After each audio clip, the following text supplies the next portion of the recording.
বঙ্গমাতা শেখ ফজিলাতুন্নেসা মুজিব হলের ছাত্রীদের ভোটের পর ফেলানী হল নামকরণ থেকে সরে এসেছে ঢাকা বিশ্ববিদ্যালয় কেন্দ্রীয় ছাত্র সংসদ ডাকসু।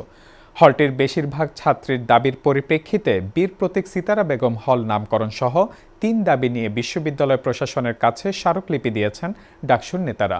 আজ রোববার দুপুরে ডাকসু ও হল সংসদের নেতৃবৃন্দ বিশ্ববিদ্যালয়ের উপাচার্য অধ্যাপক সাইমা হক বিদিশার কাছে স্মারকলিপি জমা দেন।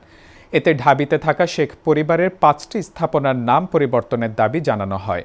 এর আগে শনিবার রাতে ডাকসু শেখ মুজিবুর রহমান হলের নাম শরীফ ওসমান হাদি হল এবং ফজিলাতুন্নেসা হলের নাম ফেলানী হল নামকরণের দাবিতে ভিসি অফিস ঘেরাওয়ের কর্মসূচি ঘোষণা করে। পরে হল সংসদ এর প্রতিবাদ জানায়। বিষয়টি নিয়ে সমালোচনা হলে পরে মেয়েরা হলের অভ্যন্তরীণ ফেসবুক গ্রুপে ভোটের আয়োজন করেন। এতে ৯১% ভোট পড়ে বীর প্রতীক সিতারা বেগম নামের পক্ষে। পরে ডাকসুর সাহিত্য ও সংস্কৃতি বিষয়ক সম্পাদক মোসাদ্দেক আলী ইবনে মোহাম্মদ ডাকসুর দাবি পরিবর্তনের কথা জানান।